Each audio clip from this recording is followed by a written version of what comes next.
Guys, this is my another video net physical science December 2019 question. ये question statistical mechanics का है। Statistical mechanics and part C में पूछा गया था ये वाला क्वेश्चन। पार्ट सी में 5 मार्क्स का क्वेश्चन है। ओके, क्वेश्चन काफ़ी सिंपल है, दिखने में थोड़ा सा कॉम्प्लिकेटेड लग रहा है बट सिंपल है। The Hamiltonian of two particles each of mass m is given. Okay, और इसमें k एक पॉजिटिव कांस्टेंट है और उसमें उसने हमसे पार्टीशन फंक्शन पूछा है और उसने पार्टीशन फंक्शन का हमें फॉर्मूला भी दिया है। ठीक है, तो हमें फॉर्मूला निकालने से पहले पार्टीशन फंक्शन के बारे में थोड़ा सा नॉलेज बेसिक रखना पड़ेगा।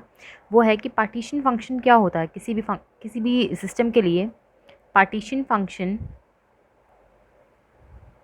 z हम लिखते हैं actually sigma exponential minus beta ई होता है energy of the system. Energy of the ith particle या फिर ith सिस्टम, ऐसे भी कह सकते हैं, ith particle of the system. ठीक है, जैसे कि अगर हम बात करते हैं हार्मोनिक ऑसिलेटर की, तो उस केस में एनर्जी की वैल्यू होती है n plus half h cut omega. ठीक है, तो n अलग अलग है। ठीक है, तो n की जो वैल्यूज़ हैं वो हम 0 से 1 2 3 इस तरह जाती है। तो उस केस में अगर आप पार्टीशन फंक्शन की बात करोगे तो z आएगा exponential minus beta n plus half h cut omega. तो उस केस में ये समेशन n पर काम करेगा। ठीक है, n की डिफरेंट डिफरेंट वैल्यूज़ के लिए हम इसको सम करेंगे। तो इस तरह बेसिकली अगर सिस्टम की एनर्जी हमें पता है तो हम उसका पार्टीशन फंक्शन निकाल सकते हैं इजीली। ठीक है,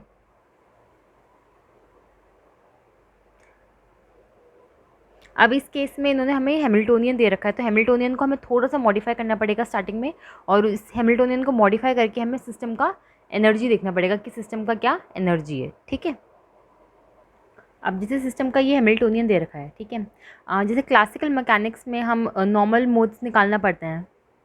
ठीक है, क्लासिकल मैकेनिक्स में एक इम्पॉर्टेंट टॉपिक आता है नॉर्मल मोड्स निकालने के लिए।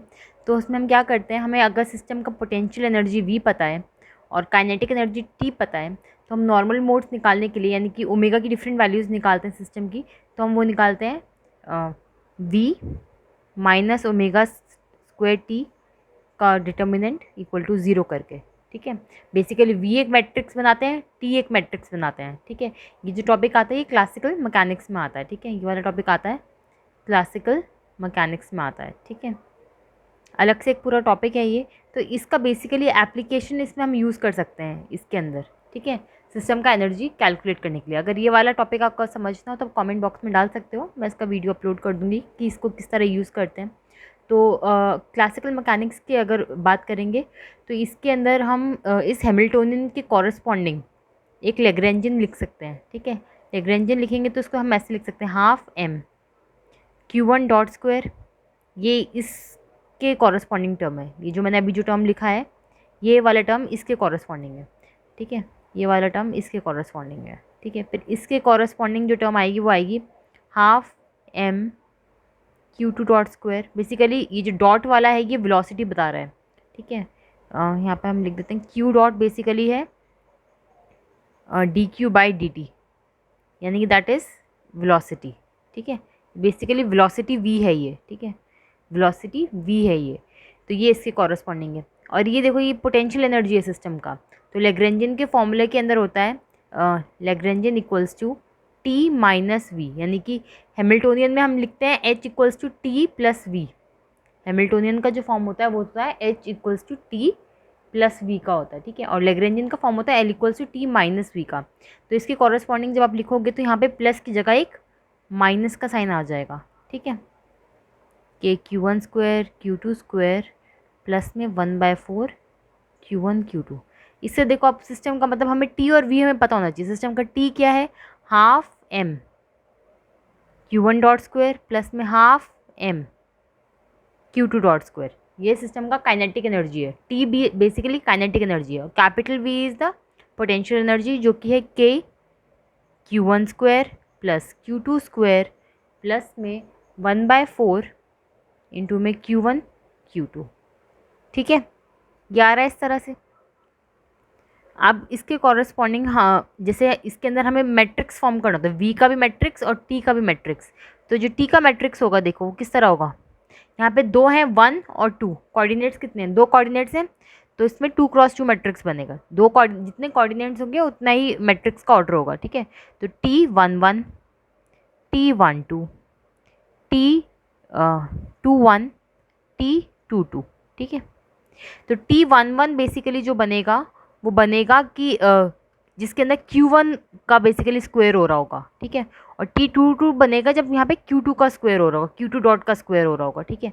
और ये जो बनेंगी क्रॉस टर्म्स के लिए होगा, मतलब Q1 डॉट ये बनेगा, देखो आपके लिए ये होगा Q1 डॉट स्क्वायर के लिए, ये वाला टर्म बनेगा Q2 डॉट स्क्वायर के लिए, ये वाला टर्म बनेगा Q2 डॉट इंटू में Q1 डॉट के लिए, और ये वाला टर्म बनेगा Q1 डॉट इंटू में Q2 डॉट के लिए, ठीक है।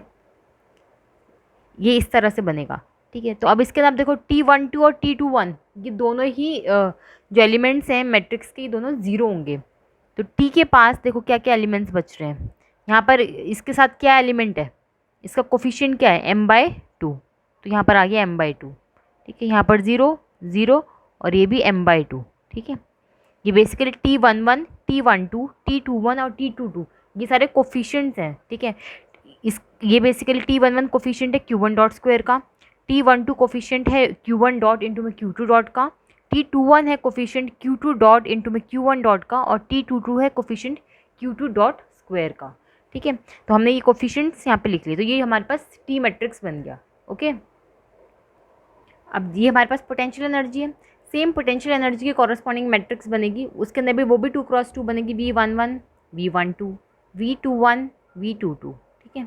अब इसके अंदर क्या होगा, बेसिकली V11 किसका कोफिशिएंट हो जाएगा, जैसे वहाँ पर पढ़ा था हमने, ये होगा Q1 स्क्वायर का, इसी तरह ये कोफिशिएंट हो जाएगा आपका Q2 स्क्वायर का, ये कोफिशिएंट हो जाएगा आपका Q1 इंटू में Q2 का, और ये कोफिशिएंट हो जाएगा आपका Q2 इंटू में Q1 का, ओके। तो अगर हम V मैट्रिक्स को इस तरह लिख रहे हैं K Q1 square Q2 square plus में हम इसको ऐसे लिख सकते हैं Q1 Q2 by 8 Q2 Q1 by 8, ठीक है। बेसिकली इसको मैंने दो इक्वल पार्ट्स में डिवाइड करके लिख दिया इस तरह, ठीक है। तो अब इसके कॉरस्पॉन्डिंग जब मैट्रिक्स बनाएंगे V का, तो V11 यानी कि coefficient of Q1 square, Q1 square के साथ मल्टीप्लाई में क्या है K, ठीक है। उसके बाद है V12 यानी कि Q1 Q2, इसके साथ मल्टीप्लाई में क्या है K अपॉन में 8, इसी तरह यहाँ पर भी आएगा K अपॉन में K और यहाँ पर आएगा K, ठीक है। अब हमारे पास V और T दोनों का मैट्रिक्स आ गया, तो हम क्या कर सकते हैं, हम ये निकाल सकते हैं V minus omega square T equals to 0। ये करने का क्या बेनिफिट होगा कि हमारे पास ओमेगा की वैल्यूज़ आ जाएंगी, ठीक है। हमारे पास ओमेगा की दो वैल्यूज़ आ जाएंगी, तो हम क्या करेंगे, हम इसे उन ओमेगा की दो वैल्यूज़ आएंगी, जैसे ओमेगा 1 आएगा, एक ओमेगा 2 आएगा इससे आपके पास, ठीक है।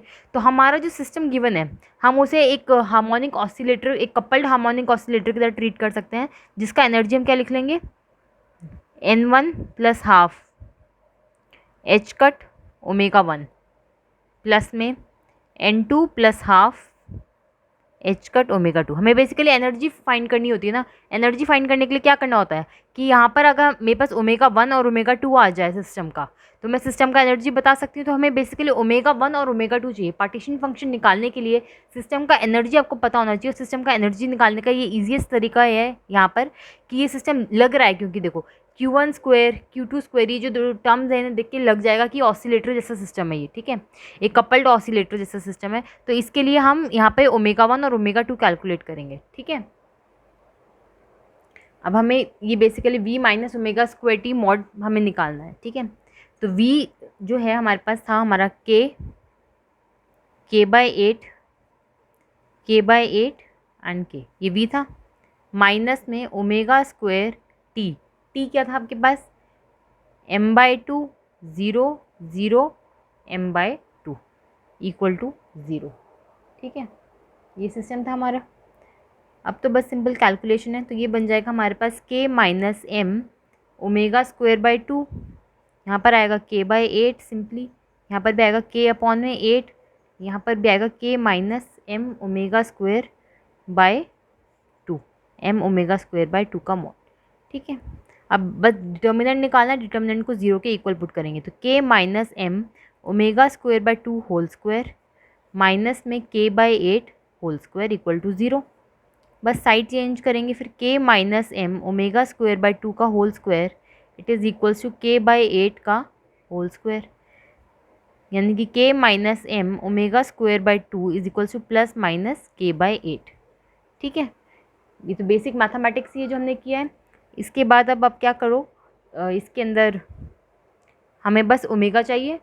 ओमेगा के लिए हम क्या करेंगे, इसको हम ऐसे लिख सकते हैं, ये वाला टर्म इधर आएगा तो ये हो जाएगा k minus plus k by 8 equals to m omega square 2। ठीक है, तो अब एक बार माइनस का साइन कंसिडर करेंगे और एक बार प्लस का साइन कंसिडर करेंगे। तो पहले जैसे मैं माइनस का साइन कंसिडर कर रही हूँ तो आएगा k इंटू में k minus k by 8 equals to m omega square 1/2। ये ओमेगा की पहली वैल्यू आ रही है देखो। और इसी तरह हम कह सकते हैं k plus 8 equals to m omega square 2। ठीक है, यहाँ पे ओमेगा 1 और ओमेगा 2 की दो वैल्यूज़ आ जाएंगी। तो आप इसमें कैलकुलेट करोगे तो ओमेगा 1 यहाँ पर आ जाएगा आपका √7k अपॉन में 4m। ये ओमेगा 1 आ जाएगा कैलकुलेट करके। और यहाँ पर ओमेगा 2 जब आप कैलकुलेट करोगे तो वो आ जाएगा 9k अपॉन में 4m। ठीक है, 7k अपॉन में 4m अंडर रूट और एक आ रहा है आपका 9k अपॉन में 4m अंडर रूट। अब जो हमें फॉर्मूला गिवन है पार्टीशन फंक्शन का वो कुछ इस तरह का गिवन है। ठीक है, तो अब हमें इसको यूज़ करना है। ठीक है, इसको यूज़ करने के लिए अब आप क्या करेंगे, एक्सपोनेंशियल माइनस बीटा h की जगह पे इसका पूरा हैमिल्टोनियन का जो फॉर्म था हम वो लिखेंगे। लेकिन अब हमारा हैमिल्टोनियन हमने मॉडिफाई कर दिया। अब हमारे लिए हैमिल्टोनियन क्या हो गया, p1 square by 2m plus में half m omega 1 square into में सपोज x1 स्क्वायर, क्योंकि हमारे पास ओमेगा 1 आ चुका है। ठीक है, और फिर है p2 square by 2m plus में half m omega 2 square into में x2 स्क्वायर। ठीक है, x2 स्क्वायर कर लो या इसको डी क्यूब मतलब q1 q2 कर लेते हैं। q1 q2 बेसिकली कोऑर्डिनेट्स हैं सिस्टम के। ठीक है, तो जैसे हमारा हार्मोनिक ऑसिलेटर का होता है p square by 2m plus half m omega square x square, तो हम उसकी जगह इसको किस तरह मॉडिफाई करें, p1 square by 2m half m omega 1 square q1 square, और ये p2 square by 2m half m omega 2 square q2 square. ठीक है, मतलब ये दो हार्मोनिक ऑसिलेटर्स बेसिकली हैं। ठीक है, तो अब हमारे को h की जगह पर यही टर्म्स पुट करनी है। ठीक है, तो हम क्या करेंगे, minus beta p1 square by 2m dp1, ये इंटीग्रेशन जा रहा है माइनस इन्फिनिटी से प्लस इन्फिनिटी। फिर इसी तरह ये माइनस इन्फिनिटी से plus infinity exponential minus beta m omega 1 square q1 square by 2, और ये है आपका dq1 में। सेम इसी तरह exponential minus beta p2 square by 2m dp2 minus infinity to plus infinity. Okay, and फिर आएगा minus infinity to plus infinity exponential minus beta m omega 2 square q2 square by 2, और ये आ गया dq2। ठीक है, ये बेसिकली ये हमारा यहाँ से लेके यहाँ तक का ये पूरा हमारा पार्टीशन फंक्शन है। अब इसके अंदर ये देखने में बड़ा लग रहा है, ये लग रहा है कि कैसे सॉल्व होगा, इतना बड़ा है, लेकिन ये इसको सॉल्व करना काफ़ी ईजी है। देखो, ठीक है, इसके अंदर देखो फर्स्ट टर्म जो है आपकी, ये वाला फर्स्ट टर्म का जो सोल्यूशन आएगा और इस थर्ड टर्म का जो सोल्यूशन आएगा ये आइडेंटिकल होगा। ठीक है, मतलब इसको सॉल्व कर लिया और इसको सॉल्व कर लिया एक ही बात है। ओके, और इसी तरह इस टर्म को सॉल्व कर लिया या फिर इस टर्म को सॉल्व कर लिया तो एक ही सोल्यूशन आएगा, आइडेंटिकल होगा, हमें पूरा सॉल्व नहीं करना है। तो देखा जाए तो 4 इंटीग्रल्स हैं, चारों को सॉल्व नहीं करना है, सिर्फ 2 को ही सॉल्व करना है। ठीक है, तो अब हम फॉर्मूला यूज़ कर लेते हैं, minus infinity to plus infinity x to the power 2n exponential minus 2b x square dx। इसका इंटीग्रेशन का फॉर्मूला होता है n प्लस हाफ अपॉन में 2b की पावर n प्लस हाफ। ठीक है, इस इंटीग्रेशन के फॉर्मूला को यूज़ करेंगे तो अब देखो minus infinity to plus infinity exponential minus beta p1 square by 2m dp1। ठीक है, अब देखो इसके अंदर p1 का क्या कोई पावर है, जैसे यहाँ पर x का एक पावर था। ठीक ठीक है। यहाँ पे डी एक्स है तो एक्स का पावर देख रहे हैं, तो अब यहाँ पे डी पी वन है तो पी वन का यहाँ पे कोई पावर है नहीं है, ठीक है। तो यहाँ पे हम क्या कहेंगे, एन बेसिकली ज़ीरो है, तो ज़ीरो प्लस हाफ अपॉन में टू बी क्या है, बेसिकली एक्स स्क्वायर के साथ का जो नंबर है वो। यहाँ पर पी वन स्क्वायर के साथ क्या नंबर है, पी वन स्क्वायर, इसमें एक्स स्क्वायर को निकाल दो, माइनस का साइन निकाल दो तो सिर्फ टू बी बच रहा है ना। इसके अंदर भी अगर आप पी वन स्क्वायर को निकाल दो, माइनस का साइन निकाल दो, तो क्या बच रहा है आपके पास, बीटा अपॉन में टू एम, बीटा अपॉन में टू एम की पावर ज़ीरो प्लस हाफ, ठीक है। बेसिकली गामा फंक्शन है, हाफ बीटा अपॉन में टू एम की पावर हाफ। इसकी वैल्यू होती है अंडर रूट पाए, इसका वैल्यू होता है अंडर रूट पाए, और ये होता है बेसिकली बीटा अपॉन में टू एम पावर हाफ, ठीक है। ये इस वाले इंटीग्रल के लिए आया, ठीक है। तो यही सेम चीज़ अगर हम करेंगे minus infinity to plus infinity exponential minus P two square by two M D P two, ठीक है। तो इसके लिए भी ये वैल्यू सेम ही आएगी, देखो, ठीक है। पूरा इंटीग्रेशन का फॉर्मूला जो है वो सेम ही बनेगा, तो हो जाएगा under root pi beta upon में टू एम की पावर हाफ, ठीक है। मतलब हमारे दो इंटीग्रल्स तो कैलकुलेट हो गए, अब बस दो इंटीग्रल्स और बचे हैं, तो अब इसको कैलकुलेट कर लेते हैं। Exponential minus beta M omega one square Q one square by two into में डी क्यू वन। अब इसके अंदर भी देखो क्यू वन की यहाँ पे कोई पावर है, जैसे यहाँ पर हमारे पास एक्स का पावर था, यहाँ पे क्यू वन, यहाँ पे कोई नंबर नहीं है हमारे पास क्यू वन की टर्म्स में, तो यहाँ पे भी हम क्या कहेंगे, एन हमारा ज़ीरो है तो ज़ीरो प्लस हाफ, ठीक है। अब इसके अंदर भी ये करो, क्यू वन स्क्वायर हटा दो, माइनस का साइन हटा दो, और जो भी बचेगा वो यहाँ पे जैसे टू भी बच रहा है वो पार्ट बचेगा, तो यहाँ पे क्या क्या बच रहा है, beta M omega one square by two की पावर ज़ीरो प्लस हाफ, ठीक है। तो यहाँ पर वही बचेगा अंडर रूट पाए, और यहाँ पर क्या बच रहा है, beta M omega one square by two की पावर हाफ, ठीक है। यहाँ तक क्लियर हो गया आपको। बेसिकली इसको तो वही जैसे ऊपर हमने कैलकुलेट किया था, यहाँ पर वही सेम चीज़ की है, ठीक है। अब जैसे हमने Q1 के लिए कैलकुलेट किया, ये हमने बेसिकली किसके लिए किया, Q1 के लिए कैलकुलेट किया, तो सेम चीज़ अगर हम Q2 के लिए कैलकुलेट करेंगे तो ये होगा exponential minus beta M omega two square Q two square by two into में डी क्यू टू। तो अब ये सेम चीज़ ही आएगी, बस यहाँ पे ओमेगा वन की जगह क्या रिप्लेस करना है, हमें ओमेगा टू रिप्लेस करना है, तो अंडर रूट पाई अपॉन में beta M omega two square by two की पावर हाफ। अब जो चारों इंटीग्रल्स आए हैं हमारे, उन चारों को बस आपस में मल्टीप्लाई करना है, ठीक है। तो पहला इंटीग्रल आया था हमारे पास under root pi beta by two M की पावर हाफ, ये पहला इंटीग्रल। दूसरा भी हम कह रहे हैं सेम ही आ रहा था, बीटा अपॉन में टू एम की पावर हाफ, ठीक है। और उसके बाद ये इन दोनों को भी आपस में मल्टीप्लाई करेंगे तो under root pi beta M omega one square by two की power half under root pi beta M omega two square by two की पावर हाफ, ठीक है। सारे बस इनको बस अब मल्टीप्लाई करना है, देखो।